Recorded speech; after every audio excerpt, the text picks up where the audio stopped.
from The Atlantic, Democrats are making a huge mistake. Well, absolutely. They've been making huge mistakes for many years now, but it's at a boiling point where it's clearly all collapsing. But they say the error is not the choice of Kamala Harris. Well, that's one of the mistakes, absolutely.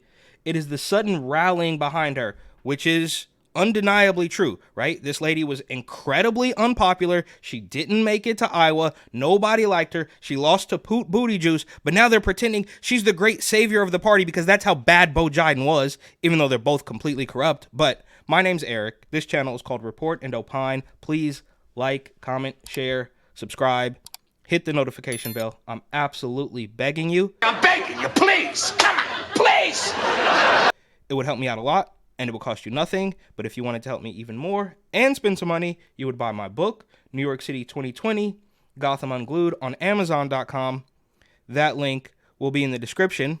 They say, yesterday, Joe Biden did the honorable thing. Oh, he was so amazing. Can you believe we're Democrats? We stand up for freedom and patriotism, and Bo Biden did the right thing, even though we also believe he shouldn't be president. So now, of course, Kamala Harris is all the rage. Even though she called him a racist. I mean, it's a complete mess, to put it nicely. After weeks of denying that anything had to be done at all, months, years even, we all saw it, his announcement took his party by surprise. No, it didn't. There were people from every angle in the Democratic Party trying to get him to leave, all the way up to George Clooney. His announcement took his party by surprise, and now in haste, the Democrats are making a colossal error in ensuring that they will reap as little advantage from Biden's decision as possible. The error is not the choice of Kamala Harris. Well, yes, that is certainly one of the errors, one of the many errors. It is the sudden rallying behind her, the torrent of endorsements right after Biden's self-removal. He was pushed out, but whatever. Biden's senescence was only part of the party's crisis. The other part was the impression that that Democratic politics felt like a game rigged by insiders to favor a candidate of their choice. Yes, it's been like that for many years.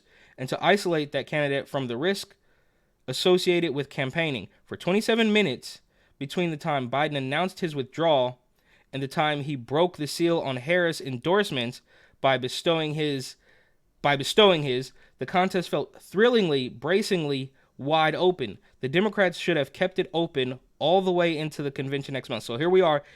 The Atlantic, in a roundabout way, is saying, yeah, nobody likes her. She's not going to win. I mean, neither one of them had a chance at winning. That's why the fortification has been so heavy since 2020. The Democratic National Convention is not the time to litigate Harris's ability to take over for Biden. Tracy McCallum, Gotham, whatever, wrote yesterday in a column headlined, Kamala or Bust. Yeah, we'll bust, okay? It's okay. You guys lost. It's all right. Go back to the dungeon, come up with a plan, come up with a person that somebody likes. Now, she might be the right age, but she's incredibly corrupt. She's abrasive. She's absolutely terrible. Nobody likes her. I mean, there are a couple old people in San Francisco and like a weird androgynous ladyboy, black man, black they, them, z, zim, zer with thick rim glasses in San Francisco who can't explain why he likes her except for, oh, beep, boop, black woman. It's absolutely ridiculous. And for the record, this article has already used, there was one that I saw, I forgot to mention, but they want to use these big words, senescence. Yeah, I truly don't even know what that means, but they want to use these big words to make you think that they're really smart. Okay, she is right about the second part. The urgency of defeating Donald Trump in 2020 convinced many Democrats that feisty internal debates about the direction of the party needed to be postponed. Yeah, but why are you guys so hell-bent? I get it. It's a political race. You do want to win, but it goes back and forth for many decades now. Why are all of the sudden you are pretending like it's dire? Like, I can't believe we're going to lose. Oh, Donald Trump is a threat to democracy. It's like, bro, it's obviously you. You guys are the threat to democracy. You guys are the ones that pushed out Bo Biden, even though people voted for him. You guys are the ones trying to take out your political opponent through lawfare, all the way up to bullets, indictments, try to get him off the ballot. But that's saving democracy. We all see through it.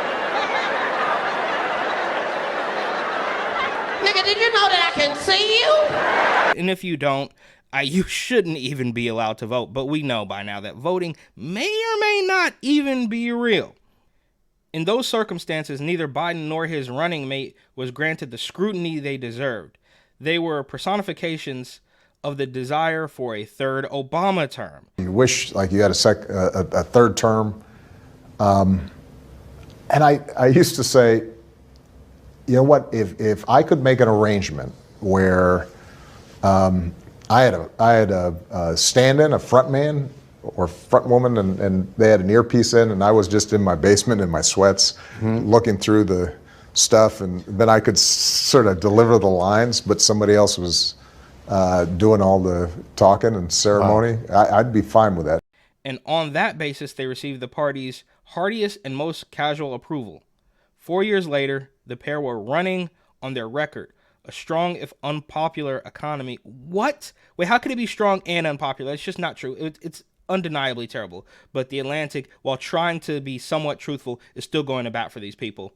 A somewhat muddled foreign policy. Again, that's you being nice and saying that this has been terrible. We're giving all our money to countries overseas that people can't even point out on a map. And,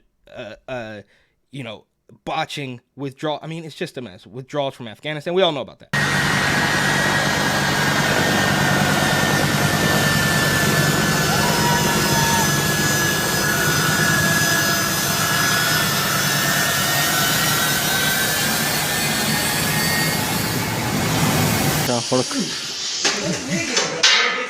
airport नामनी कमंदानी academy headquarter राजक में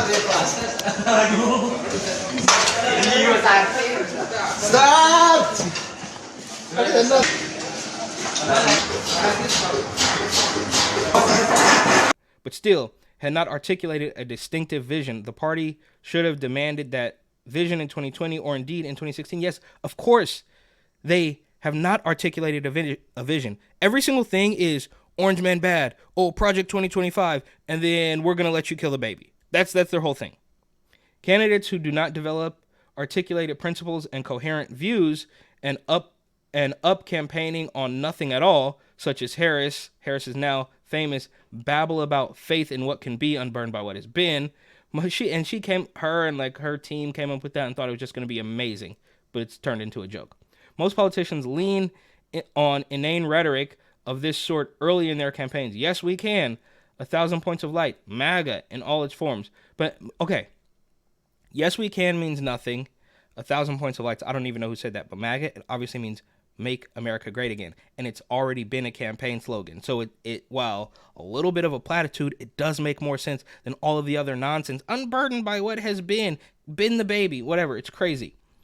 It naturally gives away to the nitty-gritty of politics unless the politician uttering it remains in a largely ceremonial role, such as the vice presidency, and never faces the stress of an election campaign. I would like to know whether Harris's unburdened faith means that as president, she would equip Ukraine with... Okay, now they're going to go... She's gonna give away more money and more weapons to Ukraine, and the rest of it doesn't matter. It's the Atlantic babbling about how... I mean, this is... actually some of their best work, I suppose. They are being fairly honest, but still going to bat for Democrats. And I guess, long story short, they are making a huge mistake. They have made many mistakes in the past several years, and rallying behind Kamala Harris is certainly one of them. We just saw in another video out of San Francisco about how the party is so energized to get behind Kamala Harris, and it's like, why are you energized? Since when were you energized? You were energized when an 81-year-old man decided that he wasn't going to run anymore, even though the large majority of his party was trying to kick him out. And now you're energized behind a woman who is half his age, or I mean, I guess a little bit more than half his age, but she's still old, and you can see it in her neck, right? She's got like these weird, I mean, look, she's an imposter at very best. She should be thanking her lucky stars that she got to where she is just right into the night. You already beat the game. Same thing with Hillary Clinton. Same thing with Beau Biden. Same thing with Nancy Pelosi. You guys got to just stop. And Beau Biden should, for the millionth time, totally be thanking his lucky stars. The fact that your dementia and your age became the talking point and not all of your corruption, you should be very thankful for. And Kamala Harris knows that she was appointed, right, by Beau Biden, all for the DEI hire. Same thing with Karine Jean-Pierre, the human shield from criticism. Same thing with Jumanji Brown Jackson, who couldn't even tell what a woman is. And somehow they want you to believe that The Atlantic is being honest and saying this isn't going to work, but out in San Francisco, they're saying, oh yeah, we're so energized. She's so popular. Tonight, I witnessed a huge shift in unity, engagement, and energy among voters of all ages who turned out for this impromptu meeting at Manny's. Many people said they feel a fresh jolt of optimism as they throw their support behind Vice President Kamala Harris for president. To me, how we win, part of it is there needs to be an army of influencer, celebrity type folks who are like jumping on this bandwagon because we need to ride this momentum and this excitement, number one. Manny Yakutiel, who owns the civic gathering space Manny's, opened the room for voters to reflect on the enthusiasm and challenges ahead for the Democratic Party after President Joe Biden's ground-shaking decision to bow out. I was feeling really discouraged after the debate, and I just felt so much excitement seeing Kamala come in and seeing the fundraising numbers. But she's not. It's all collapsing. And Kamala was only given this role after the final attempt, the last-ditch effort, the last resort absolutely failed. And then Beau Biden mysteriously drops out. And now Kamala Harris has revitalized the party.